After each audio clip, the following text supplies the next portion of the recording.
Physics faculty. Dear student, in our previous lecture, we discuss about transverse nature of electromagnetic wave.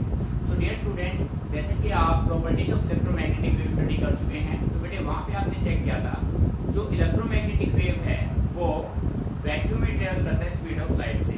तो आज हमें prove करना है कि जो लाइट का स्पीड है वो वैक्यूम में 3 × 10⁸ मीटर पर सेकेंड होता। ठीक है, तो बेटे हेडिंग बना लीजिए। आपका नेक्स्ट टॉपिक होगा speed of light. Speed of light, ठीक है, स्पीड ऑफ लाइट। बेटे स्पीड ऑफ लाइट के लिए हम एक्सप्रेशन यहाँ पे लेके आएंगे और एक्सप्रेशन को हम सोल्व करेंगे with the help of Maxwell's equation.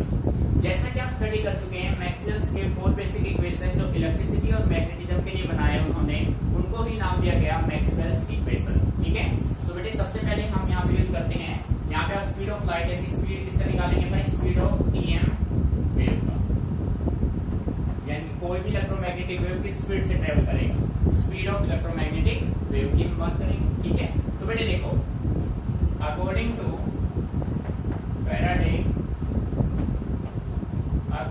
Faraday law of EMI, बेटे Faraday law of electromagnetic induction ये कहता है कि जो क्लोज सरफेस में आपके पास ईडीएल होगा, क्लोज सरफेस ईडीएल भाई किसके बराबर होगा, ये आपका होगा minus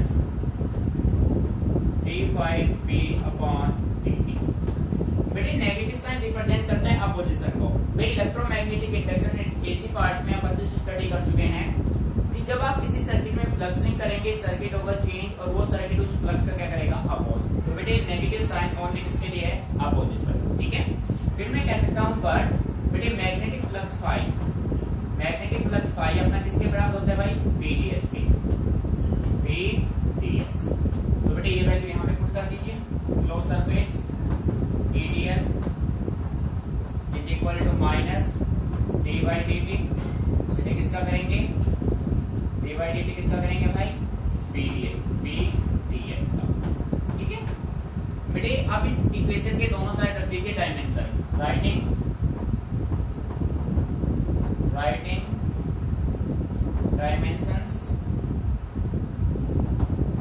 dimensions on both sides। बेटे डायमेंशन, ई का डायमेंशन आप ई रखो, ई को ई रखो, dl का क्या रखो, l। ठीक है, उसके बाद d/dt, dds मैग्नेटिक फील्ड को आप b रखो, ds का क्या हो जाएगा, l² और बेटे dt का क्या हो जाएगा, d।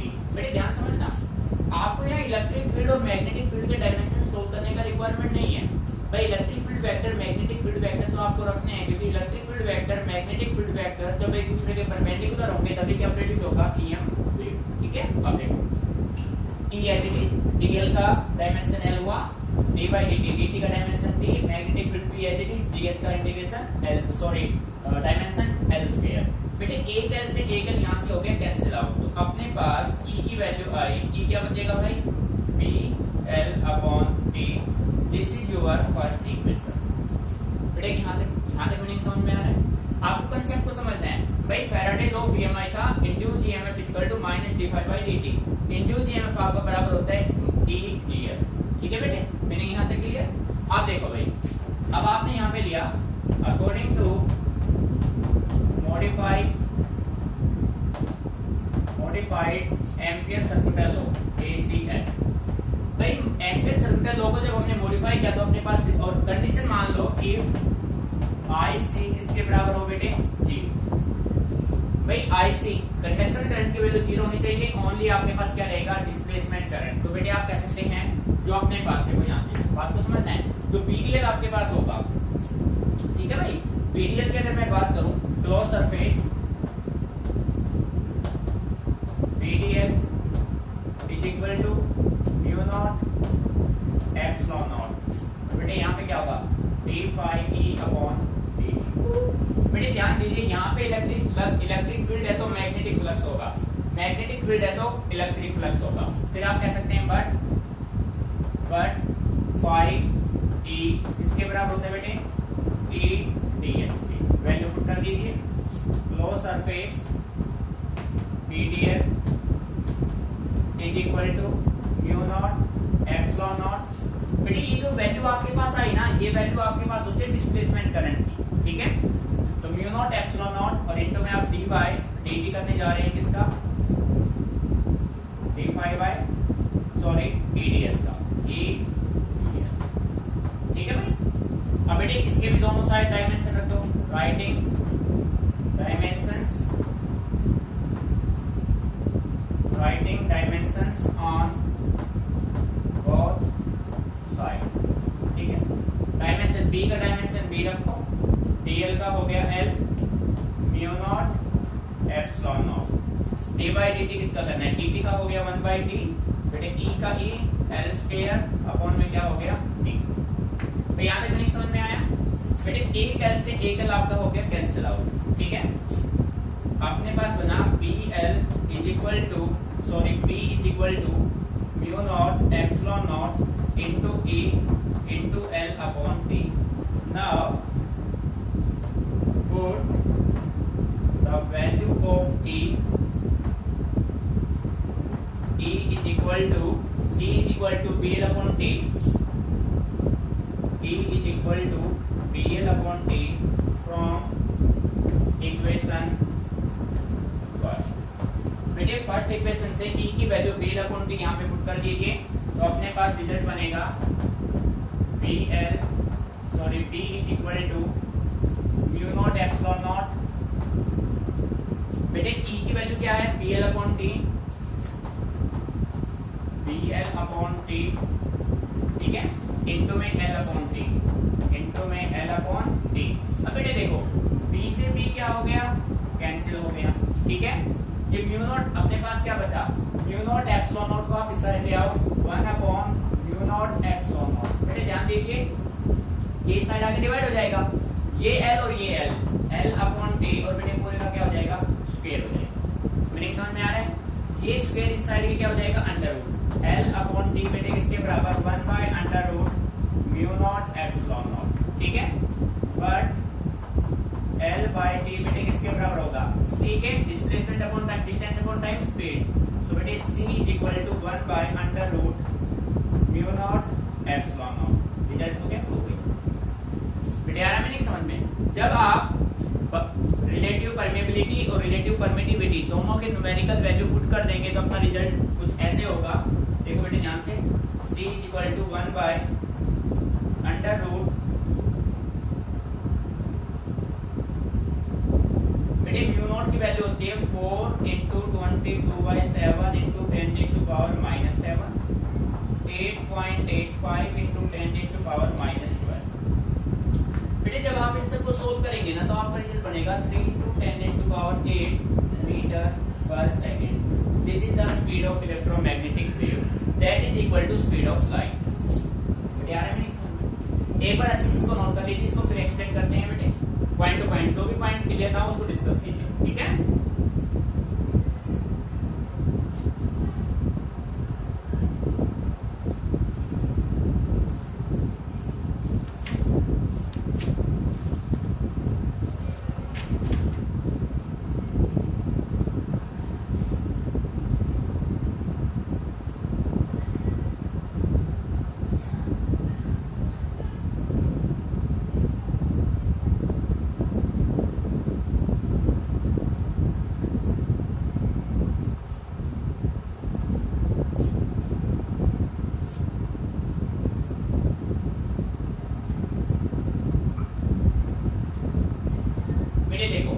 आपको प्रूव करना था कि जो स्पीड ऑफ इलेक्ट्रोमैग्नेटिक वेव है वो इक्वल होता है स्पीड ऑफ लाइट के, ठीक है। तो इसके लिए आपने यहाँ पे यूज किया according to Faraday law of electromagnetic induction.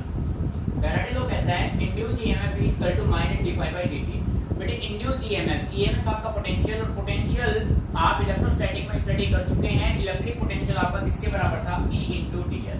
तो कोई बच्चा कहे सर इंड्यूस्ड ईएमएफ E की वैल्यू dl कहां से आए, तो बेटे आप इलेक्ट्रोस्टैटिक में जाइए। इलेक्ट्रोस्टैटिक में आपका टॉपिक है पोटेंशियल का, इलेक्ट्रिक पोटेंशियल आपका होता है E × dl की। मीनिंग यहां से क्लियर। अच्छा, आपका मैग्नेटिक फ्लक्स होता है pds के इक्वल। यहाँ पे आपने वैल्यू पुट की, फिर बेटे यहाँ पे आप both side, left side right side, दोनों साइड आप दीजिए डायमेंशन। E को एज इट इज रखा, dl का डायमेंशन l, dt का dimension t, b as it is ds का dimension l square. ds represent area और एरिया का डायमेंशन होता है बेटे l स्क्वायर। यहाँ से एल से एल कैंसिल हुआ, ई की वैल्यू हो गई BL अपॉन टी। इसको आपने मान लिया इक्वेशन फर्स्ट। क्लियर? फिर बेटे देखो, अब आपने यूज किया according to modified Ampere circuital law. Modified Ampere circuital law में आपने कंडीशन मेंटेन किया कि कंडक्शन करंट की वैल्यू क्या हो, 0। बेटे ये वैल्यू होती है डिस्प्लेसमेंट करंट की।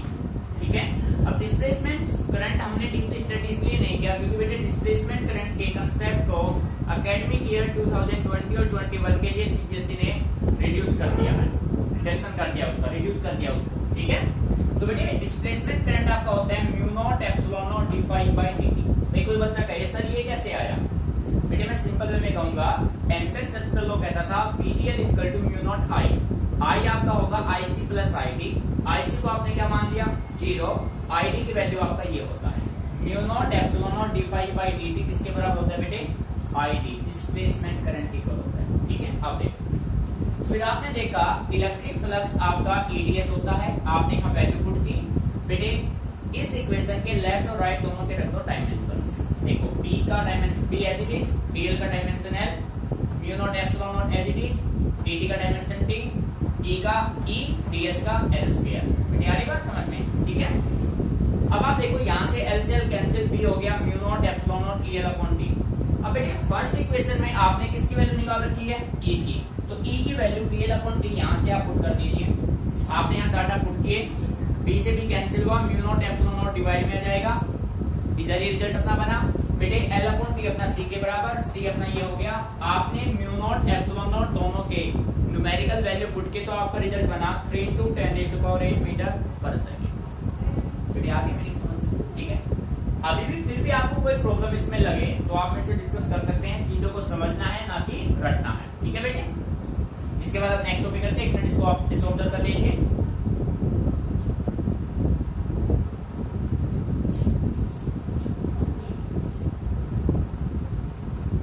बेटे मैं इसको रफ कर रहा हूं, ठीक है। बेटे तो नेक्स्ट टॉपिक में करने जा रहा हूं ना, मैं करंट के साथ कह सकता हूं मास इक्वेशन डेफिनेटली आना है। ठीक है, 100% आना है भाई, 100%। कॉम्पिटिशन में भी आ सकते हैं मास इक्वेशन जो मैं टॉपिक करने जा रहा हूं। ठीक है, देखो बेटे आपका जो नेक्स्ट टॉपिक है वो आपका है electromagnetic spectrum. Electromagnetic spectrum.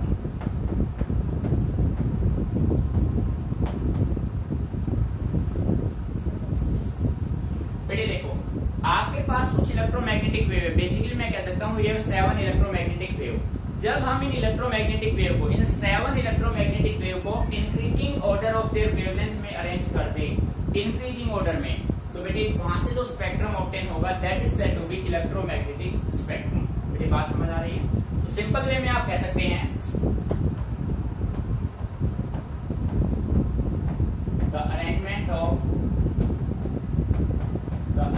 Of EM wave in increasing order of their wavelength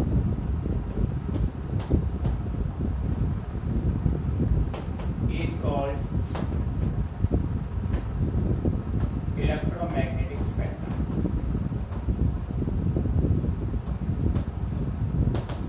Is called electromagnetic spectrum. बड़ी मीनिंग आ रहा है समझ में? आपके पास 7 इलेक्ट्रोमैग्नेटिक वेव हैं। जब आप इन 7 इलेक्ट्रोमैग्नेटिक वेव को increasing order of their wavelength के वे में अरेंज करेंगे तो उससे तो स्पेक्ट्रम ऑब्टेन होगा that is said to be electromagnetic spectrum. अब वो कौन कौन से वेव है उनको हम डिस्कस कर लेते हैं बेटे। यहाँ पर देखो that is gamma ray, X ray, UV ray, sorry मैं पूरा लिख देता हूँ, अल्ट्रावायलेट रे, अल्ट्रावायलेट रे, विजिबल रे, इंफ्रारेड रे,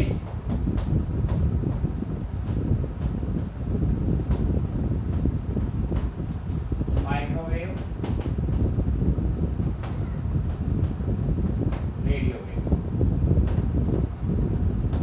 बेटे देखो ये 7 वेव आपके पास है। अब इनको increasing order of their wavelength में आपको अरेंज करना है, उससे जो स्पेक्ट्रम ऑब्टेन होगा that is said to be electromagnetic spectrum. तो बेटे एक बार डेफिनेशन अच्छे से आप रीड कर लीजिए, नोट कर लीजिए, उसके बाद यहाँ से हम एक स्पेक्ट्रम डिस्क्राइब करेंगे that is electromagnetic spectrum. Draw करने वाले अभी हम, ठीक है, नोट इट डाउन केयरफुली।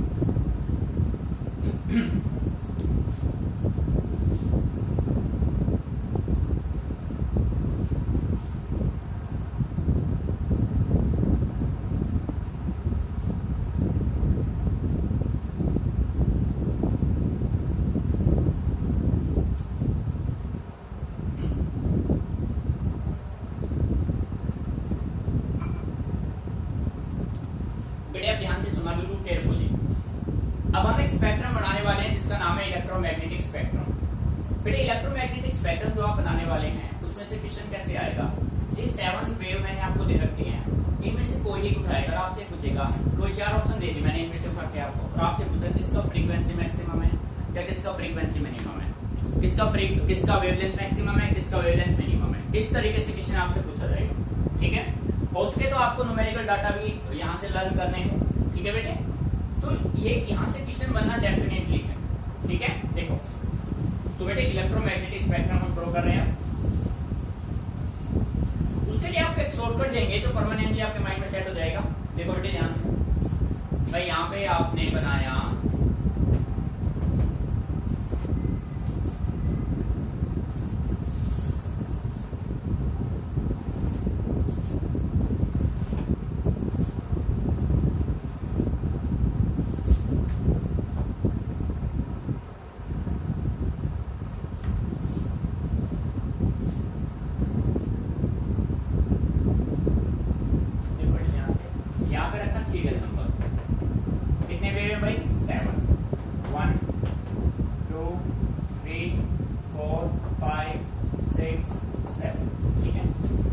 यहाँ पे आपने लिया gamma range,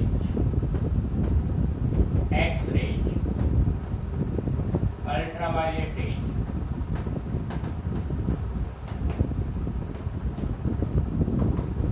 visible range,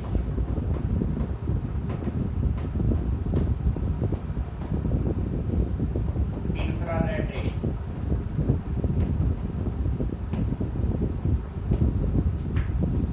microwave,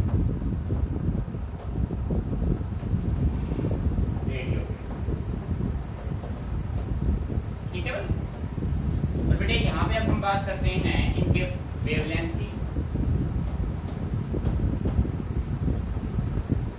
और यहाँ पे हम बात करते हैं इनके फ्रीक्वेंसी की। यहाँ पे इनका है frequency, wavelength lambda, frequency minimum, ठीक है बेटी। बात समझ रही है? ध्यान से देखो भाई, ये बना लिया, ये अपना इलेक्ट्रोमैग्नेटिक स्पेक्ट्रम, ये है अपने पास EM वेव, इलेक्ट्रोमैग्नेटिक वेव, ठीक है बेटी। अब मेरी बात ध्यान से सुना बिल्कुल केयरफुली। इनमें से देखो जो एक्सरे है ना, वेवलेंथ डाउनवर्ड आप जा रहे हैं तो वेवलेंथ क्या हो रहा है? इंक्रीज। क्या हो रहा है? इंक्रीज। यानी कि एक्सरे का वेवलेंथ क्या होगा? मिनिमम, और रेडियो वेव का क्या होगा? मैक्सिमम। बेटे यार नहीं समझ में, सबसे ज्यादा वेवलेंथ किसका है? रेडियो वेव का। रेडियो वेव से कम किसका है? माइक्रो। माइक्रो से कम इंफ्रा, इंफ्रा से कम विजिबल, सबसे कम किसका है? गामा। यानी कि जब आप डाउनवर्ड जा रहे हैं तो वेवलेंथ क्या हो रहा है बेटे? इंक्रीज हो रहा है। क्या हो रहा है? इंक्रीज, ठीक है। तो सबसे कम वेवलेंथ गामा का है, सबसे ज्यादा किसका है? रेडियो का। जैसा कि आप जानते हैं फ्रीक्वेंसी और वेवलेंथ एक दूसरे के रिवर्स होते हैं, बिल्कुल क्लियर है बेटे। तो देखो यहाँ पे जिसका फ्रीक्वेंसी मिनिमम होगा उसका, जिसका वेवलेंथ मिनिमम होगा उसका फ्रीक्वेंसी बेटे क्या होगा? मैक्सिमम। सही बात है। जिसका वेवलेंथ मैक्सिमम होगा उसका फ्रीक्वेंसी क्या होगा बेटे? मिनिमम। आ रहा है समझ में? जब आप डाउनवर्ड जाओगे तो फ्रीक्वेंसी क्या होगा? डिक्रीज। बेटे आ रहा है समझ में? मैक्सिमम वेवलेंथ किसका है? रेडियो का। तो मिनिमम क्या हो जाएगा? Frequency. Wavelength frequency just reverse होते हैं, इनवर्सली वेरी करते हैं। जिसका फ्रीक्वेंसी मैक्सिमम होगा उसका वेवलेंथ मिनिमम, जिसका वेवलेंथ मैक्सिमम उसका फ्रीक्वेंसी मिनिमम। हमेशा माइंड में रखिए बेटी, बात समझ में आ रही है? अब देखो भाई ये वेव सीक्वेंस से आपको ध्यान रहेंगे जरूरी नहीं है, आप बोल भी सकते हैं। तो बेटे आप इनके सीक्वेंस को फॉरवर्ड ना हो, ना भूले। तो इसके लिए हमने एक शॉर्टकट यहाँ से क्रिएट किया और अच्छे से सुनना है उसको बिल्कुल क्लियरली। बेटे देखो, ये सीक्वेंस अगर आपको याद होगा तो आप इजीली क्वेश्चन को आइडेंटिफाई कर पाएंगे। ठीक है, तो शॉर्टकट आपको मैं बता देता हूँ। बेटे गामा स्टैंड्स फॉर, ध्यान से सुना, गामा स्टैंड्स फॉर गांव। गामा मीन्स क्या हो गया? गांव। गांव में कौन सी गाड़ी है भाई? एक्सयूवी। गांव में कौन सी गाड़ी है? एक्सयूवी। ठीक है, गांव में एक्सयूवी। आई एम राजकुमार। और आप कौन है भाई? राजकुमार। तो बेटे इसका शॉर्टकट ये होगा, गांव में एक्सयूवी। गांव मीन्स क्या हो गया बेटे? गामा। गांव में कौन सी गाड़ी है? एक्सयूवी। और आप कौन है भाई? आई एम राजकुमार।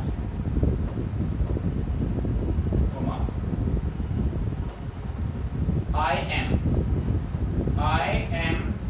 राजकुमार। देखो बेटे, आई एम राजकुमार। मीनिंग आ रहा है समझ में?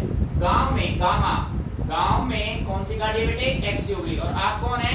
आई एम राजकुमार। आप कौन है भाई? राजकुमार। बेटे आ रहा है नहीं समझ में? तो ऐसे आप इसको लर्न करेंगे। गांव means gamma, X means x-ray, U means ultraviolet, V means visible. Gamma X U V हो गया। गांव में कौन सी गाड़ी बेटे? एक्सयूवी। और आप कौन है? आई इंफ्रारेड, एम माइक्रोवेव, राजकुमार रेडियो वेव। आगे नहीं समझे?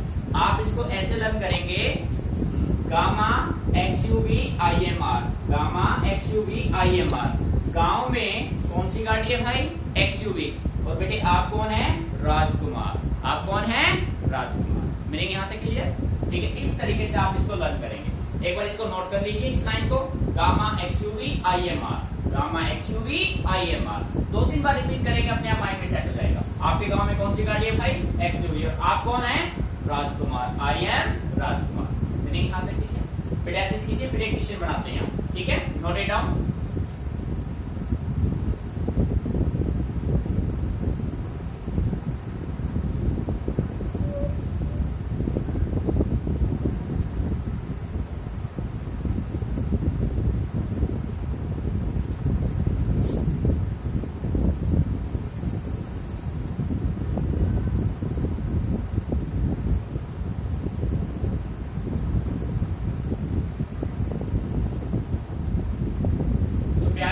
अब देखिए बेटे, यहां पे मैं क्वेश्चन ड्रॉ कर रहा हूं। क्वेश्चन आपका ये है, which has largest frequency। Question ये है, आपको मैं ऑप्शन दे रहा हूं, option A, option B, option C, option D. Ultraviolet, microwave, radio wave, visible. बेटे ध्यान से रीड करना, क्वेश्चन आपको ये गिवन है, आपके पास 4 ऑप्शन है, विच हैज लार्जेस्ट फ्रीक्वेंसी। इन चारों में से किसका फ्रीक्वेंसी ज्यादा है? ठीक है, तो बेटे अब आपके माइंड में देखो, अगर आपको सीक्वेंस याद नहीं तो प्रॉब्लम हो जाएगी भाई, एक रेगुलर ऑर्डर में तो आएंगे नहीं। तो आपको अच्छे से क्लियर है, आपका सीक्वेंस क्या था? आपका सीक्वेंस था gamma X U V I M R. बेटे यही था ना, गामा एक्स यू वी। गांव में कौन सी गाड़ी भाई? X U V. और आप कौन है? Rajkumar. Gamma X U V I M R. अब बेटे फ्रीक्वेंसी देखना है, फ्रीक्वेंसी जो सबसे ऊपर है उसका फ्रीक्वेंसी सबसे ज्यादा है, तो मैक्सिमम पूछ रहा है, मैक्सिमम फ्रीक्वेंसी पूछ रहा है, तो गामा चेक करो भाई, गामा ऑप्शन में नहीं है, नहीं है। उसके बाद क्या चेक करो? एक्स, एक्स ऑप्शन में नहीं है। उसके बाद अल्ट्रावायलेट, अल्ट्रावायलेट ऑप्शन में है, तो option A is your right answer. बेटे आगे में नहीं समझ में? तो अल्ट्रावायलेट का फ्रीक्वेंसी क्या होगा? मैक्सिमम होगा। इस तरीके से आपको क्वेश्चन टैकल करने हैं बेटे, ठीक है? Note it down carefully, if any problem then ask me. और बेटे इसको ध्यान रखना, gamma X U V I M are.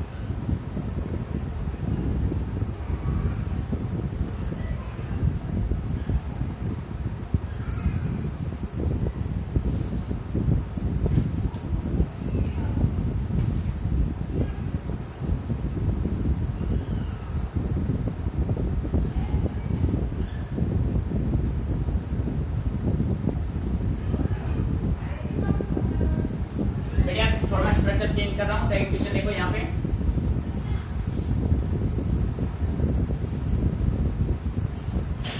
भाई सेकंड क्वेश्चन आपका ये है, which one has minimum wavelength? Which one has minimum wavelength? बेटे option A, option B, option C, option D. ठीक है, ऑप्शन ए में आपसे बोल दिया गया माइक्रोवेव, विजिबल रे, एक्सरे, और बेटे यहां पे मैंने दे दिया आपको अल्ट्रावायलेट। ठीक है भाई, बेटे आप देखो माइक्रो, विजिबल, एक्सरे, अल्ट्रावायलेट। अब आपको क्या बताना है? Minimum wavelength. किसका वेवलेंथ मिनिमम है? तो आपके माइंड में क्या होना चाहिए? आपका शॉर्टकट है gamma, X U V I M R. बेटे इसका देखो फ्रीक्वेंसी और वेवलेंथ। फ्रीक्वेंसी क्या है? मैक्सिमम। वेवलेंथ क्या है? मिनिमम। ठीक है, डाउनवर्ड जाएंगे फ्रीक्वेंसी डिक्रीज होगा, वेवलेंथ इंक्रीज होगा। समझ रहे हैं? तो मिनिमम वेवलेंथ पूछा है, तो सबसे कम वेवलेंथ किसका है? गामा। सबसे कम किसका है? गामा। गामा ऑप्शन में नहीं है। गामा के बाद कौन है? एक्स। तो आपका आंसर क्या होगा? एक्स। मिनिमम वेवलेंथ किसका होगा बेटे? एक्स रे का होगा। सो इस तरीके से आप क्वेश्चन को इजीली आइडेंटिफाई कर सकते हैं। बस आपको ये सीक्वेंस माइंड में अच्छे से होना चाहिए। Gamma, X U V, I M, R. गामा में कौन सी गाड़ी है भाई? एक्सयूवी। और आप क्या है? राजपूत। समझ रहे हैं? तो बेटे 2-3 बार मन में इसको रिकैप करेंगे तो अच्छे से माइंड में सेट हो जाएगा, और इस तरीके से आप क्वेश्चन को इजीली टैकल कर पाएंगे। ठीक है, नोट इट डाउन केयरफुली।